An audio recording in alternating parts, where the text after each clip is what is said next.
Hola, bienvenidos a 180. Hoy tenemos un invitado más y es también de igual de importante, igual de especial, Eduardo Vega, ya para no cambiarle el nombre. Él es un buen amigo y también es paciente por ahí mío y lo invité para platicar ahora sí de él, qué se dedica y que nos dé algunos consejitos de prevención sobre eso mismo. Bienvenido, Eduardo. Muchas gracias, Francita. Agradezco la invitación. Un gusto estar aquí. Platícame o platícanos, Eduardo. ¿Quién es Eduardo Vega? Bueno, yo soy Eduardo Vega, soy nefrólogo, tengo 30 años, estoy casado y tengo una hija de 2 años también. Radico yo en la ciudad de Gómez Palacio y prácticamente tienes tu casa también. Gracias. Y ya en la parte profesional, pues me dedico a enfermedades renales, eso es lo del nefrólogo. Por la parte pública estoy en el Instituto Mexicano del Seguro Social, en la UMAE número 71, en el departamento de nefrología y hemodiálisis, y en la parte privada también estoy ejerciendo mi profesión de nefrólogo. Oye, Eduardo, ¿y por qué te fuiste por ahí habiendo tantas especialidades del mundo? No sé, unas más nobles que otras, me imagino. ¿Por qué nefro? O sea, ¿por qué a los riñones? Pues la verdad es que todas las especialidades son importantes, ¿no? Cada una tiene lo suyo, pero en lo particular, yo cuando estaba estudiando medicina, yo estudié medicina en la Universidad Juárez del Estado de Durango. Orgullosamente, claro. Faxa ahorita. Faxa no me gusta ese nombre, pero nos quedamos con UGED. En UGED. Entonces yo ahí, la verdad siempre durante toda la carrera quise ser médico internista. Cuando terminé mi carrera, presenté el examen nacional para residencias médicas y aprobé para medicina interna. Mi objetivo era terminar medicina interna, pero durante el primer año de residencia me pasó que empecé a ver muchos pacientes con problemas renales. Los pacientes prácticamente llegaban muy mal al hospital y para mí era muy, muy sorprendente y muy gratificante ver cómo después de colocarles un catéter, conectarlos a una máquina, mejoraban su condición, ¿verdad? Podían seguir viviendo.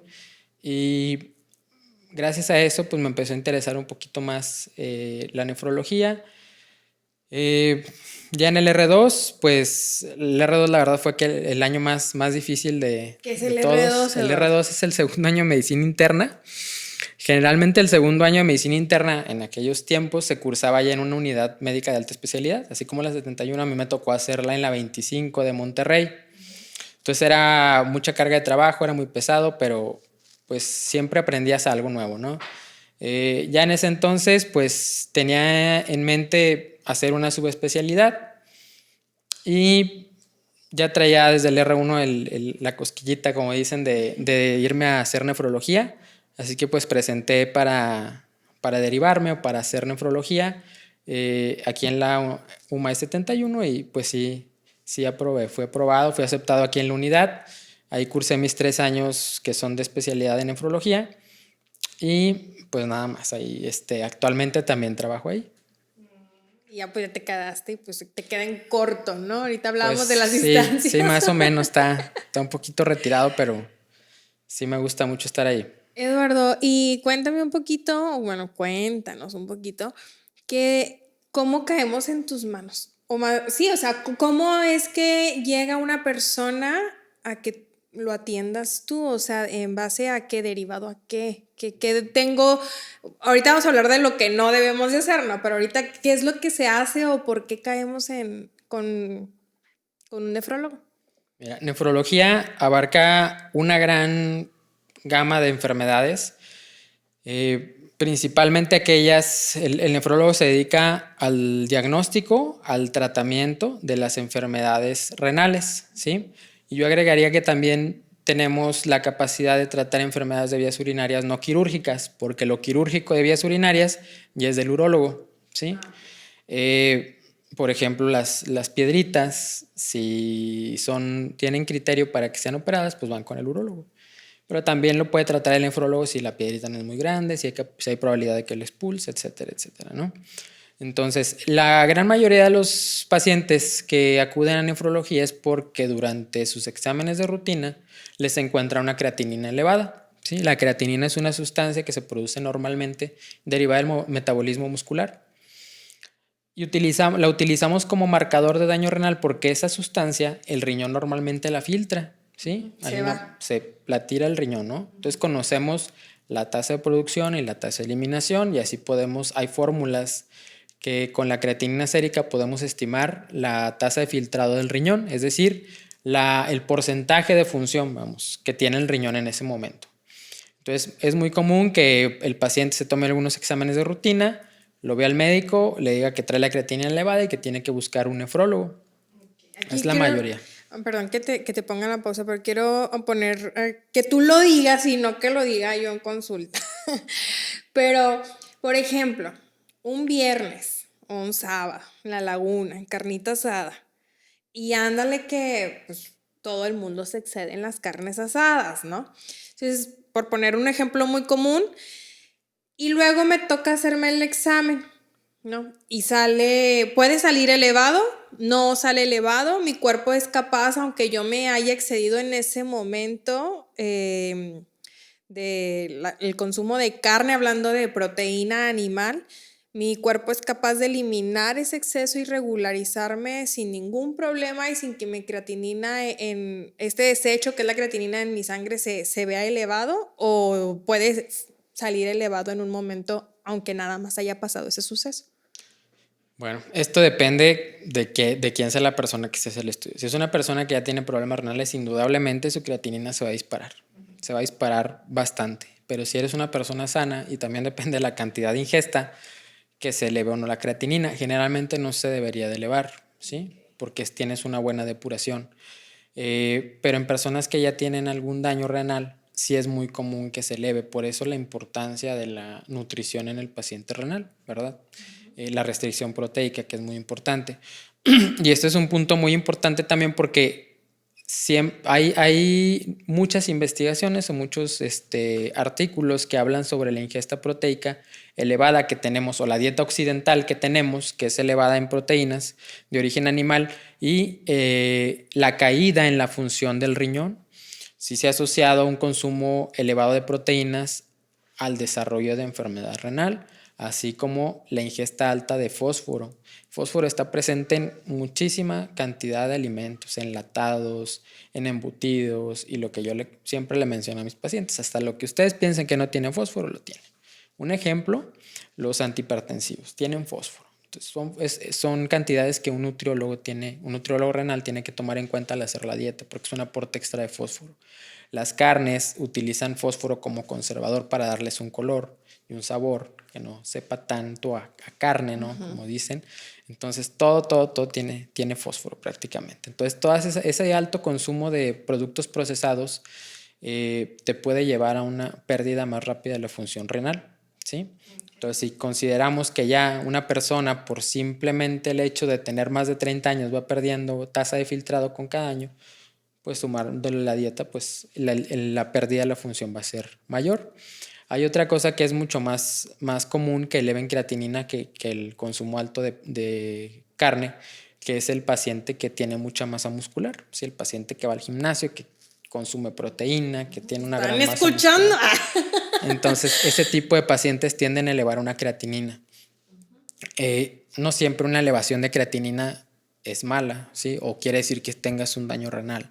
Tiene que mucho ver, como mencionamos, con la conducta dietética y el ejercicio que tengas y la masa muscular, ¿sí? Por eso ya últimamente se utilizan otros marcadores para evaluar la función renal, que casi no se utilizan mucho en algunos países, pero sí ya está la introducción, ya están empezando a meterse en la práctica clínica, ¿no? Entonces, que no se alteran. Aquí algo que, así como un foquito, digamos, amarillo, o si es que te vale queso la vida y darle gusto al cuerpo, es que ya tienes 30, cuídate, o sea, un poquito más, ¿no? De lo que deberías de cuidar. Pon atención más en tus prácticas, como ahorita lo decíamos, de alimentación, pero también, pues, de la actividad física, ¿no? También tiene mucho, mucho que ver. Así es. Y Eduardo, ¿qué mayor número de pacientes tú ves que digas, estos ya de cajón, o sea, bueno, no de cajón, pero ya muy seguramente a corto plazo van a presentar una insuficiencia renal? Porque ahorita hablabas de los hipertensivos, ¿no? Que pues es la presión arterial elevada, entonces consumes estos medicamentos para controlar tu presión y que te mantengas estable. Pero si le vamos añadiendo otros padecimientos, por ejemplo, pues diabetes o hablar de obesidad, que una persona me ha pasado y llegan varios allá a consulta luego, que han sido obesos durante toda su vida, pero siempre en los exámenes salen súper bien. Y dicen, mira, yo que soy obeso de tantos años, toda mi vida, estoy como un muchacho, ¿no? Y luego el muchacho, pues ahí anda de que ya con la presión alta, que colesterol, o sea, ¿qué nos podemos confiar o qué medidas tú dices? ¿Sabes que no? Porque en consulta la mayor población que yo veo, la mayor cantidad de pacientes son así y así. Yo siempre les digo, cada cuerpo tiene una resistencia diferente, entonces esto quiere decir también pues que pues, no hagas concha, ¿no? O sea, en algún momento tu cuerpo te va a rendir cuentas de lo que ahorita le estás dando o lo estás enseñando incluso. Bueno, eso es algo muy importante, un punto a recalcar es la obesidad y la otra, el paciente diabético, que también el paciente diabético es muy seguro que va a desarrollar enfermedad renal si está mal controlado. Bueno, si está mal controlado la desarrolla más rápido que si está bien controlado, ¿no? O sea, pero bien controlado o mal controlado una persona diabética va a Tiene llegar a un riesgo, punto. tiene riesgo de presentar enfermedad renal. Insuficiencia renal, como le conoce la gente, insuficiencia renal crónica, que realmente es una enfermedad renal crónica, así se llama ya, ¿no? Enfermedad renal crónica, porque el diabético pasa algo muy singular con su enfermedad. La diabetes afecta a todos los vasos sanguíneos, ¿sí? Todos los vasos sanguíneos del cuerpo se afectan por la diabetes y el riñón no es la excepción. Está lleno de vasos sanguíneos, ¿no? Al final de cuentas, lo que limpia es la sangre de todos los productos de desecho.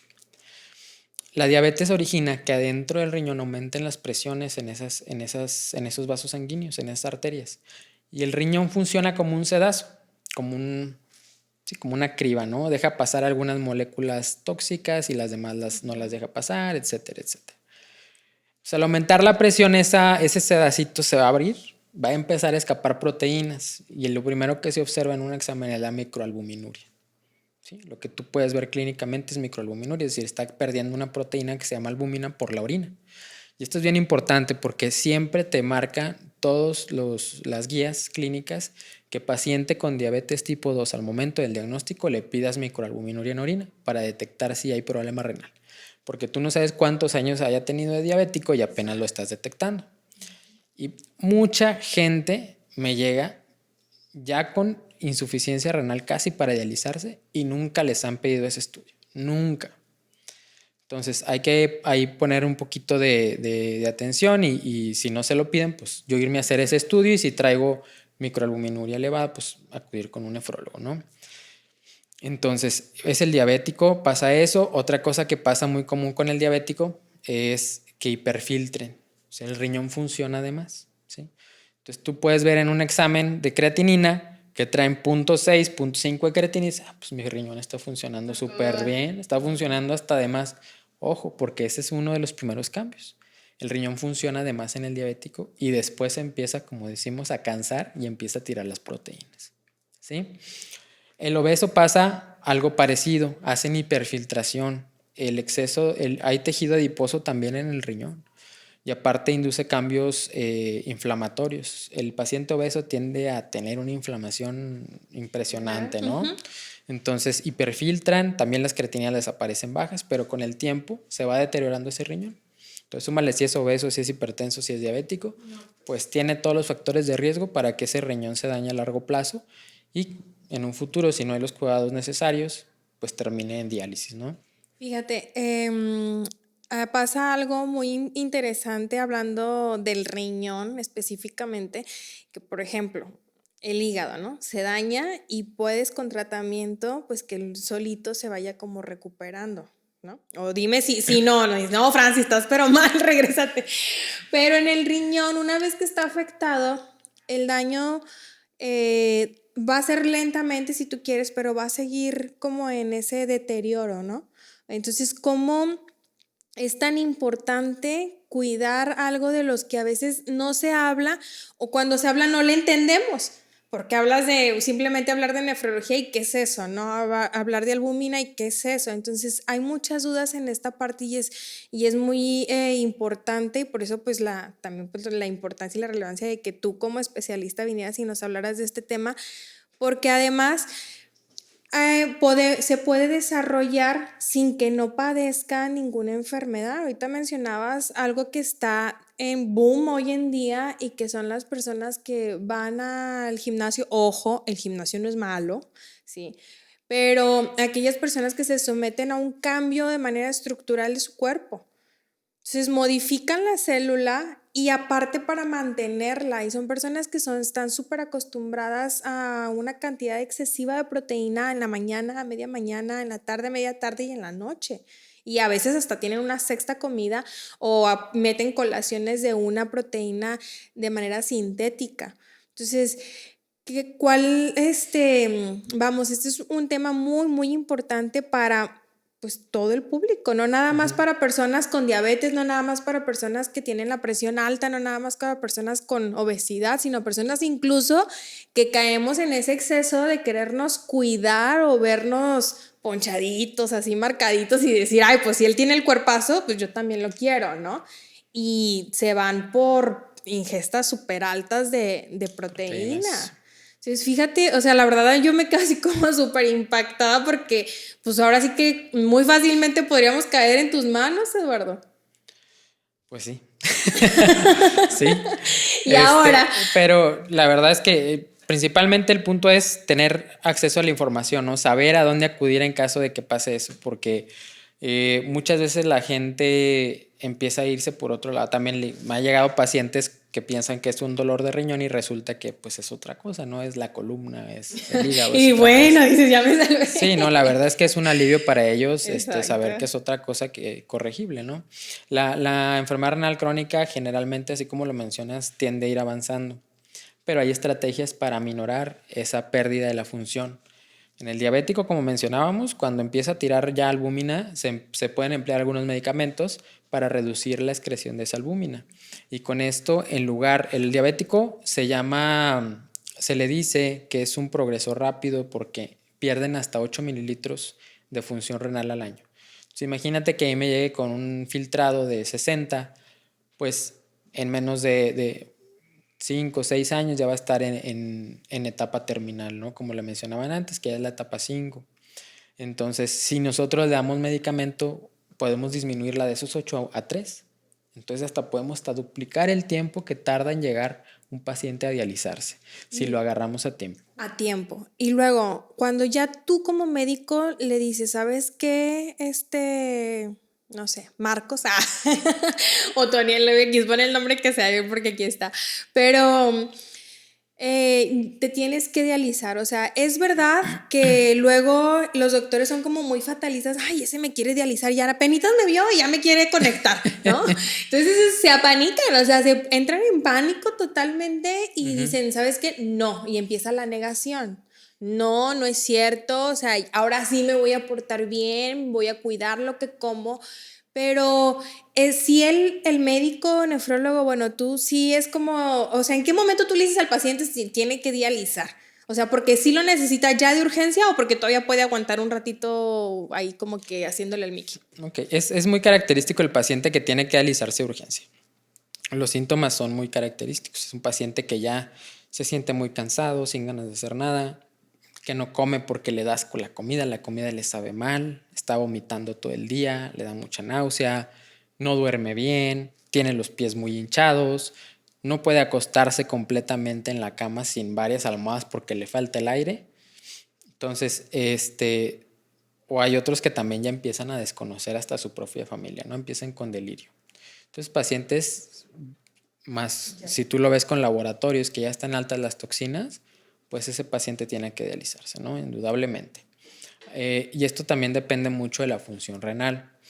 Si hay un paciente que trae síntomas leves, trae un filtrado de 16, 17 mililitros todavía de función renal, lo podemos esperar un poco más. Pero si ya trae 7, 6 mililitros de función, pues ya hay que dializarlo. Indudablemente es muy difícil que haya un paciente con tan baja función renal recupere y lo podamos esperar todavía para dializarse, ¿no? Entonces depende mucho de la clínica y del laboratorio. Aquí lo importante también es que la enfermedad renal crónica la dividimos por etapas, ¿no? 5 etapas, la tercera etapa se divide en 2, realmente son 6, pero a partir de la etapa 4, que es cuando están entre 30 y 15 mililitros de filtrado, nosotros como nefrólogos tenemos que empezar a orientar al paciente en qué es lo que vamos a hacer cuando se llegue el momento, ¿sí? Podemos planificar accesos vasculares, es decir, si lo vamos a dializar por catéter de hemodiálisis, por un catéter tunelizado, que es como un catéter de hemodiálisis, pero va por debajo de la piel, o una fístula arteriovenosa. O si en lugar de un acceso vascular, prefiere que le pongan el catéter peritoneal, que es la diálisis del estómago, así es, del abdomen. Lo ideal para los pacientes es trasplantar, sí, indudablemente, ¿no? Es lo mejor que pueden hacer, es lo que ha demostrado que el paciente viva más, tiene una mejor calidad de vida. Y con calidad de vida es otro aspecto muy importante que tenemos que enfocarnos a nuestros pacientes, ¿no? Está bien, lo vamos a hemodializar, pero hay que asegurarnos de que el paciente se sienta y viva bien. Hay que asegurarnos de que el paciente tenga un buen entorno familiar de apoyo, porque dependen mucho de eso. La depresión en los pacientes que ya se dializan es muy alta la incidencia, ¿sí? Es muy, muy alta. Y más que nada es porque la familia tiende a fatigarse en los cuidados. Entonces siempre tienes que estar al pendiente también de la familia, de cómo está su entorno ahí familiar, para que el paciente no termine deprimiéndose, porque también se ha visto que el paciente deprimido pues tiende a tener mayor mortalidad. ¿Sí? Mortalidades. Que se muera el paciente. Sí. Así es. Oye, Eduardo, y mira, te lo pregunto porque me lo han preguntado, así que me lo preguntan y lo saco aquí del baúl, ¿no? Pero me dicen, es que yo no me quiero morir, o sea, ya me dijo el doctor que me tengo que dializar y a veces hasta les dicen locos, ahí te paso el dato. pero no, yo me siento todavía muy bien, yo he visto que apenas los dializan y se mueren. ¿Qué diferencia, primera pregunta, qué diferencia tienen que tú, bueno, ahorita mencionabas que ya sea por sangre, o sea, directamente venoso, o ya sea en el abdomen, en el peritoneo? ¿Cómo deciden que se haga en una parte o que se haga en la otra? ¿Ustedes lo deciden o le dan la carta abierta al paciente y dígame cuál se le hace más cómodo? Ok. Mira, aquí sí hay que aclarar algunas cosas porque depende dónde se atiende el paciente, ¿sí? O sea, se oye feo, pero No, es la real. realidad. Ajá. Nuestro sector salud está muy limitado en cuanto a capacidad de ofrecer hemodiálisis a los pacientes, entonces la mayoría se manda a diálisis peritoneal, ¿sí? ¿Por qué? Porque el paciente no va a estar en el hospital, no requiere de una máquina, lo pueden dializar en su casa y es más económico para el instituto también, ¿no? La hemodiálisis tienes que estar en una máquina y no hay ni espacio físico ni personal que capacitado para hacer la hemodiálisis a los pacientes y pues no hay capacidad de atender tanto volumen como hay de enfermos renales en México que se dializan. En países de primer mundo, lo que se habla o lo que se dice ahí, lo que dicen los expertos, es que el paciente tiene que decidir su terapia de reemplazo renal, ¿sí? Es decir, el paciente, si él quiere hemodiálisis, si él quiere diálisis peritoneal, y si no quiere dializarse, no lo dializas, ¿sí? También me ha tocado ver que hay pacientes a los que los quieren obligar a dializarse o ya no los atienden, ¿sí? Pero eso está mal, o sea, el paciente tiene que decidir cuál es su terapia de reemplazo renal ideal. Y si quiere, ¿no? Y si quiere dializarse, eso es lo ideal. Te digo, acá sí no se hace por problemas de capacidad, tanto espacio físico como de personal y económico, pero eso sería lo ideal, que el paciente decidiera y tú con él pues ir llevando poco a poco el proceso del paciente desde que tiene ya enfermedad renal crónica hasta que empieza la terapia de reemplazo renal. El acceso vascular pues también depende de muchas cosas, ¿no? Si el paciente decide hemodiálisis, pues lo ideal es que lo pongas una fístula arteriovenosa, pero tardan en funcionar, entonces lo ideal es un catéter tunelizado primero, mandarlos a hacer la fístula y después que se dialicen por la fístula. ¿Sí? Y la diálisis peritoneal, pues es un catéter en el estómago, en el abdomen, donde se meten soluciones dializantes y se drenan ya con las toxinas. ¿No? Así es. Así es. Y la calidad de vida para ellos mejora. Claro, haciendo así como las letritas chiquitas, sí llevan los cuidados hasta de higiene, el entorno familiar que ahorita mencionabas muy importante y la alimentación, pero al final van a durar, vamos a ponerlo así muy claro, van a durar más tiempo viviendo y sintiéndose mejor que si no lo hicieran. Sí, si un paciente dializado se le van a minorar los síntomas, va a vivir más tiempo. Y aquí hay también un asterisco ahí, ¿no? Unas letras chiquitas. Pero vive menos tiempo que si se trasplantara. Entonces, lo ideal es trasplantarlo al paciente. ¿Sí? Si tiene donador, de hecho hay algo también que se puede hacer que se llama trasplante renal anticipado. ¿Esto qué quiere decir? Que un paciente, aunque no lo vayas todavía a dializar, que esté no en rangos de diálisis. Pero ya sabes que en algún momento va a caer. Pero tiene donador, lo trasplantas antes de que llegue a diálisis. Y el injerto funciona más tiempo que si lo trasplantas ya cuando está dializándose. Entonces... Ay, es que no te quiero preguntar de trasplante porque ahorita estábamos hablando y sería... O sí, sea, otro tema. Que íbamos a hablar. Es otro tema totalmente y es muy interesante, pero para que aterricemos ese punto y después te vamos a volver a invitar, obviamente, para hablar de trasplante, pero mencionabas antes de empezar, de hecho, algo súper importante, que tenemos un tabú y es de que es muy difícil trasplantarme o casi nadie es apto para trasplante. Y aquí tú, acredítame esto que acabo de decir o niégamelo. ¿Que sí se puede o no se puede? Sí, el trasplante es lo ideal, ¿no? Para toda persona. Realmente los criterios de exclusión son muy pocos. Ahí todo paciente que tiene enfermedad renal crónica, que ya está en rangos en etapa 4, en etapa 5, tiene que referirse ya a un centro de trasplante para que ahí se le empiece a llevar un protocolo o se le incluya en lista de espera de trasplante. ¿Sí? Si no tiene donador, se mete en lista de espera. Si tiene donador, se les hace el protocolo. Y realmente el proceso no es muy tardado entre que llega al centro de trasplante y se trasplanta. Hay algo muy importante también, que aquí en nuestra ciudad, el centro que más trasplanta pues es la UMAE 71, y es el tercer lugar nacional en cuanto a números de trasplante, solamente por detrás de la Ciudad de México y de Guadalajara, me parece. ¿Sí? Entonces es un lugar muy importante aquí en nuestro país, pero sí, mucha gente no tiene acceso a esa información, no sabe que se puede trasplantar, ni siquiera sabe que hay trasplante. Es más, me han llegado pacientes que ni siquiera saben que había un médico dedicado al cuidado de los riñones.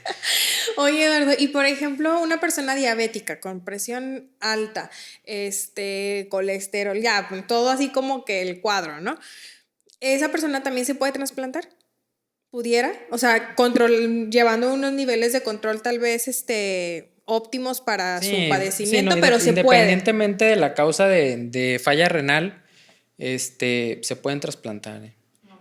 Si acaso, si son enfermedades de las obstructivas, o sea, como estenosis de uretra o esas cosas. O sea, que tenga así como... Que la uretra esté pegada. tapada o problemas ahí de obstructivos, pues nada más se tiene que hacer una corrección quirúrgica. En algunos centros se hace y se puede proceder al trasplante, ¿verdad? No hay ninguna otra contraindicación. Pero, pues sí, más que nada es muy importante saber que la mayoría de las personas son aptas para trasplantarse. Ay, Eduardo, pues la verdad que nos pones así como una luz, digo, gracias a Dios ahorita pues yo no estoy en esas condiciones, ¿no? De hablar de trasplante, de insuficiencia renal, pero sí es algo que hago siempre mucho énfasis porque vuelvo, una vez que se dañan los riñones, es luego muy complicado y si no te sientes mal, para que atiendas eso está O sea, Sí. tienes que sentirte así súper mal para que ya háganme lo que quieran, por favor. Sí, esto también es algo que es importante mencionar. El paciente no va a tener nada de síntomas hasta que ha perdido la mitad de la función de los riñones. Es decir, cuando tiene menos de 60 mililitros de filtrado. Siempre esto de hablar de mililitros de filtrado es algo complicado. No se entiende a veces mucho. Yo siempre les digo a mis pacientes que el riñón funciona limpiando 120 mililitros de sangre en un minuto. Eso es lo normal, ¿sí? De ahí para abajo ya es que hay un daño. Entonces, si está limpiando 60 mililitros, pues es la mitad de 120, ese ya es el 50% de función. A partir de ahí para abajo les va a empezar a dar síntomas, ¿sí?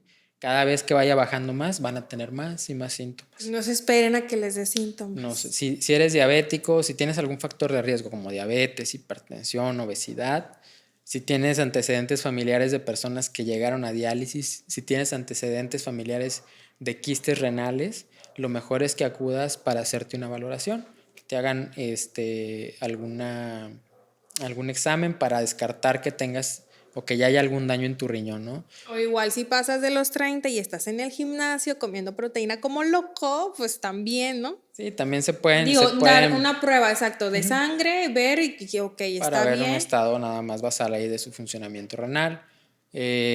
Los pacientes mayores de 65 años también son proclives a desarrollar ya enfermedades renales. También tendrían que hacerse un examen de escrutinio para descartar problemas renales. Pacientes también que vean orina espumosa, pueden ser proteínas en la orina, hay que ir a hacerse un chequeo también. Oye, Eduardo, ay, de verdad que, mira, a mí es un tema que en lo personal me gusta mucho hablar de esto y no les hablo de nutrición porque ahorita el lugar eres tú, el importante aquí eres tú, pero dime 5 puntos así, o sea, ahora sí que debemos de hacer todos en general para no caer en eso, o sea, para no caer en este desarrollo de alguna insuficiencia renal, o sea, ahora sí, ¿qué debemos hacer? 5. 5 puntos, híjole, pues está difícil. Básicos, lo más, bueno, si tienes 6, pues ya no sabes, ¿verdad? Pero 5. Bueno, voy a tratar de dar 5, pero realmente como primer punto pondría exámenes preventivos, ¿no? O sea, exámenes de escrutinio. Es que depende mucho de la enfermedad. Por eso digo que 5 puntos no voy a alcanzar. Ay, bueno, pero igual hacérnoslo una vez al año a partir de los 27 años. Consumo elevado de agua. Se recomienda mínimo 2 litros de agua al día. Por favor, pero esto escucha. también depende de la enfermedad, ¿eh? Porque hay unas donde tienes que tomar más agua. Entonces, mínimo 2 litros de agua al día. Es una adecuada hidratación. Bajo consumo de alimentos procesados. Limitar el consumo de proteínas, sobre todo. Proteína animal. Proteína animal, así es. Proteína animal, y eso es muy importante. Recientemente han salido muchos artículos publicados de dietas basadas en vegetales donde se ve que les va mucho mejor a los pacientes que unas dietas ya con introducción de productos animales. Pero bueno, eso ya también es otro tema, ¿verdad? Si tienes factores de riesgo, hacerte un examen de escrutinio, un chequeo. Si te acaban de detectar diabetes, hazte un examen también para ver si no hay proteínas en tu orina. Lo de la albúmina, decías, Lo de la albúmina, ¿no? así es. Y por último, y esto sí es un agregado, si estás consumiendo algún producto, a lo mejor me van a linchar por esto, pero es la verdad. No, dilo. Productos naturistas, en muchos lugares hay muchas publicaciones, sobre todo en China, se publicaron en los años 90 en los Balcanes, se llamaban nefropatía de los Balcanes inicialmente. Pueden llevar a hacer nefritis intersticial y llevarte a una insuficiencia renal crónica. Todos los productos naturistas, como les menciono a mis pacientes, sí, muchos medicamentos que usamos vienen de plantas, pero nosotros sabemos la dosis que te estamos dando. Y los productos naturistas no dicen qué dosis trae y no declara todos los ingredientes ponle que tú trae. que dijera algo, ¿no? Porque sabes que anda ahorita, bueno, no anda ahorita, pero ya tiene rato, el famoso, y lo voy a decir tal cual, voy a copiarle a Eduardo, línchenme por esto, pero Herbalife. Sí, es de los principales que se ha posicionado y ya, o sea, muchísimos. Y lo dicen, no, pero mira la etiqueta. Y a mí como nutrióloga me la mandan para que la cheque y todo. Y digo, ok, ponle tú que me estén diciendo la verdad. Sí, pero al final la dosis, o sea, que podamos calcular por 5 mililitros o lo que tú quieras, yo como profesional de salud, yo creo que en esto vamos a coincidir, no podemos sin un respaldo científico. O sea, sin algo que diga, ¿sabes qué? Se probó en tanta cantidad, o sea, de personas, se asimiló, se vio una mejoría en su salud, se vieron estos efectos buenos. Al final, como tú ahorita lo dijiste, y es algo muy importante, el medicamento es controlado por un especialista que tiene estudios y que al final te va a dar la dosis exacta y adecuada para que tú como paciente, como persona, pues te sientas mejor, obviamente, y no estemos jugándole ahí como a querer ya vivir vendiendo productos porque el bono está muy bueno, porque ya tengo a varios abajo y va a estarlo vendiendo libremente como que es algo bueno porque viene de la planta. Así es algo muy común también que los usen y muy común que lleguen también a la consulta con problemas renales. Entonces hay que tener cuidado con esas cosas. Ay, Eduardo, de verdad que yo tengo muchas preguntas.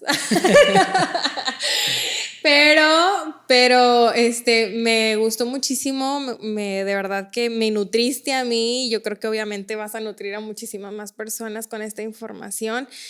Te agradezco muchísimo que te hayas dado este espacio para abrirte un poquito y darnos una semillita así chiquita, porque yo sé que es muy profundo el tema, mucho, Sí, bastante. Pero esa semillita que al final dé como que este cosquilleo y que diga, quiero saber más. Entonces, dinos dónde te encontramos. Bueno, aquí en Gómez Palacio tengo consulta en Sanatorio San José. Ahí pueden agendar su cita. Y en Torreón tengo mi consultorio en la Clínica San Francisco. Está por la calle Allende, número 934. Ahí también pueden checarlo ahí en Google. Y ahí pueden agendar su cita también. Ok. ¿Y algún Instagram o Facebook o algo Facebook que manejes? estoy como Dr. José Eduardo Vega, guión nefrólogo. Y en Instagram estoy como nefrólogo en Torreón. Muy bien, entonces pónganle José Eduardo Vega y algo les tiene que aparecer. Ahí aparece, ahí. Igual en Google pónganle ahí nefrólogo en Torreón y ahí aparecen mis consultorios. Muy bien, muchísimas gracias, Eduardo. No, por nada, gracias a ti. Te agradezco esta aportación que estás dando. Esto es todo, amigos, 180.